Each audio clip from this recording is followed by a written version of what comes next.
sebagai manusia. Jadi kebebasan itu beda dengan kesenangan ya ibu-ibu ya. Iya, betul. Selanjutnya di sini ada studi kasus. Saya sebagai guru kelas, saya mengalami di dalam kelas saya, dan saya yakin setiap kita sebagai guru itu pernah mengalami kasus-kasus tertentu yang dilakukan oleh anak-anak kita mungkin, atau rekan sejawat mungkin, tapi di sini saya lebih menonjol kepada anak. Dalam kasus itu kita semua sama-sama bisa melihat, bisa membaca. Nah, saya, Ibu Esther, guru kelas 5, pernah dihadapkan dengan sebuah kasus yang dilakukan oleh anak wali saya. Kasus tersebut dilakukan oleh si Anissa, siswa kelas 5 di SD Kapanamata ini. Pada saat jam pertama pelajaran, terlihat Anissa itu sedang asik sendiri makan di dalam ruangan kelas tanpa mempedulikan suasana di kelas itu. Hari itu, sedangkan murid yang lain dengan serius mendengarkan pelajaran yang saya berikan.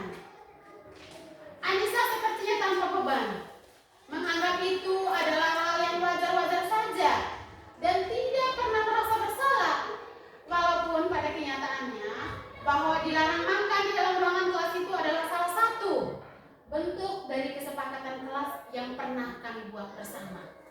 Nah, jadi baik, teman-temanku semuanya, saya pindah tempat sedikit dulu. Bagaimana ini kasus yang dialami oleh saya?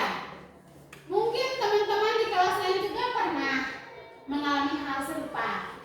Jadi kira-kira menurut ibu-ibu semuanya, teman-temanku ini, jika hal tersebut terjadi di dalam kelasnya ibu-ibu, ya, apa kira-kira solusi yang harus dilakukan oleh teman-teman semua dalam menghadapi kasus yang seperti ini?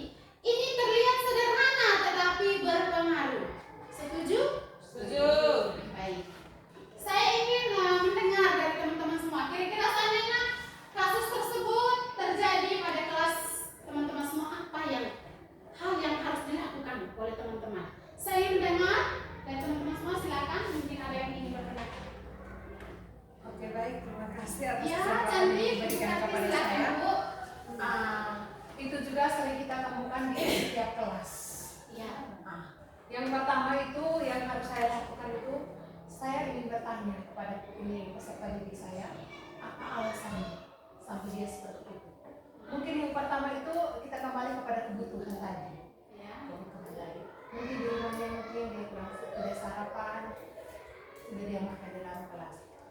Itu memang alasan atau kasus yang paling menonjol di setiap kelas yang saya alami. Namun di sini saya harus membuat kesepakatan kembali. Ya. Nah, yang saya harus lakukan.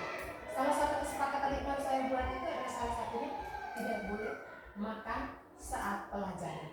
Seperti itu yang saya harus lakukan. Terima kasih, saya kembali.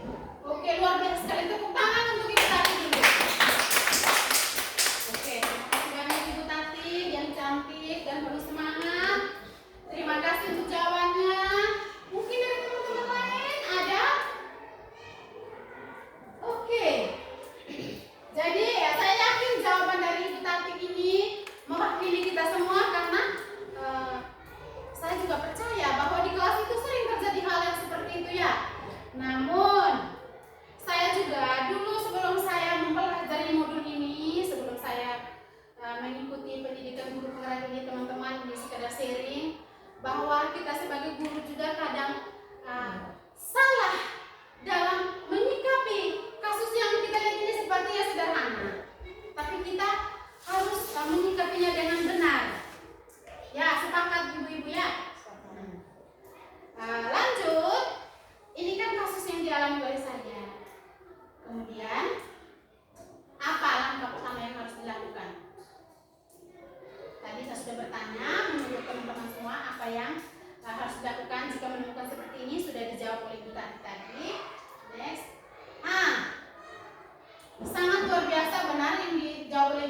ini tidak hanya sekedar memenuhi tugas saya, tapi saya wajib untuk mengimbas kepada teman-teman semua. Ini merupakan salah satu nilai yang harus kita buat di sekolah kita. Kita berpikir, kita sepakat bahwa kita harus ramah anak. Nah, ramah anak itu salah satunya memang seperti itu.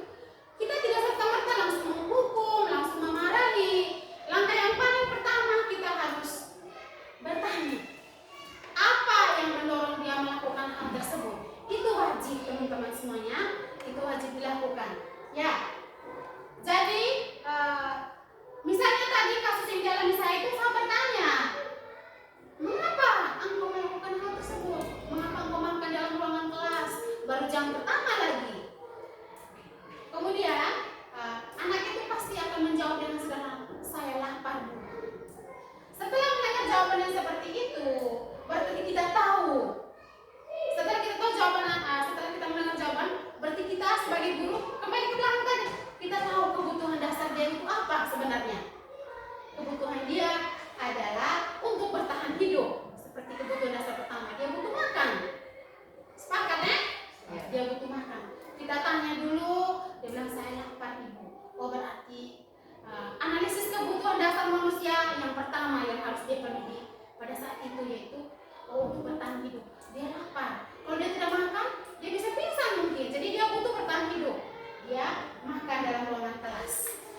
Maka kita sebagai guru jangan memarahinya. Saya mengajak kita semua, teman-teman semuanya, ini hal baik yang saya dapat, tetapi saya berharap teman-teman juga bisa melakukannya di dalam kelas. Setelah mendengar apa yang saya sharing ini, kita tidak boleh langsung memarahinya, melainkan memberikan pengertian kepadanya. Oh, aku lapar. Kenapa? Saya tidak sarapan. Oke, baik. Sekarang aku boleh makan, habiskan makananmu, tetapi selanjutnya mulai besok dan seterusnya itu wajib melakukan sarapan pagi sebelum berangkat ke sekolah. Kira-kira seperti itu yang harus kita buat, teman-teman semua. Selanjutnya budaya positif yang berikut, posisi kontrol restitusi. Nah, posisi kontrol restitusi ini, kembali saya ingin bertanya, mungkin posisi kontrol itu seperti apa? Sejauh pemahaman teman-teman, apa sih posisi kontrol? Posisi kontrol itu seperti apa? Ini yang kita alami di dalam kelas setiap hari. Ada yang ingin menjawab? Posisi kontrol restitusi jangan dulu ya, mungkin bahasa baru ini. Kontrol diri. Mengontrol diri, apalagi yang lain? Oke, terima kasih Ibu ya, luar biasa jawabannya. Tepuk tangan untuk Ibu dulu supaya kita jangan. Oke, posisi kontrol itu, teman-teman semua, posisi kontrol itu posisi kita sebagai seorang pengontrol. Guru itu kan kita sebagai seorang pengontrol. Jadi ada posisi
Kemudian yang ketiga itu,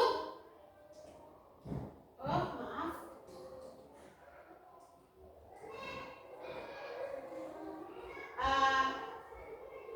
posisi kontrol sebagai teman. Jadi kita sebagai seorang guru, misalnya ada suatu masalah atau kasus dalam kelas, bagaimana cara kita mengontrol? Bisa menggunakan posisi kontrol sebagai teman. Saya di sini tidak menggurui, tapi saya ingin berbagi apa yang saya dapat. Yang memang kita sudah buat selama ini, hanya kita tidak terlalu paham secara teorinya. Memang secara praktik memang kita sudah pernah buat ini semua. Kemudian posisi kontrol sebagai pemantau, itu juga kita guru pasti saya yakin pernah buat, karena di sini juga ada guru senior yang sudah puluhan tahun mengajar, itu pasti sudah buat. Kemudian yang berikut, posisi kontrol sebagai manajer. Jadi teman-teman semuanya, dari kelima posisi kontrol ini, kita semua pasti sudah pernah melakukan setiap posisi kontrol itu tanpa kita sadari. Karena memang secara keseluruhan itulah yang kita guru lakukan di dalam kelas. Sepakat ya? Oke. Selanjutnya, nanti kita pikir, kita kan tidak mungkin dalam satu kali kita menggunakan semua posisi kontrol yang ada. Kita kan pasti memilih salah satu. Tetapi dianjurkan teman-teman semua, setelah mengikuti pendidikan ini, saya mengimbas kepada teman-teman dengan zaman kita yang seperti ini sekarang, dianjurkan kepada kita dari kelima posisi kontrol ini, guru dianjurkan untuk berperan sebagai manajer. Itu lebih baik. Semua posisi kontrol itu baik, sesuaikan dengan keadaannya. Tetapi alangkah lebih baiknya kita itu menggunakan posisi kontrol sebagai manajer. Posisi manajer sangat dibutuhkan karena di situ seorang guru tidak menghadik, seorang guru tidak langsung menghukum, tetapi ada dialog terlebih dahulu. Itu posisi kontrol sebagai manajer. Selanjutnya, budaya positif yang berikut adalah segitiga restitusi. Jadi baik, saya tidak bertanya kepada teman-teman apa itu segitiga restitusi, tetapi saya ingin kita mengingat kembali yang sudah kita dapat dari awal tadi.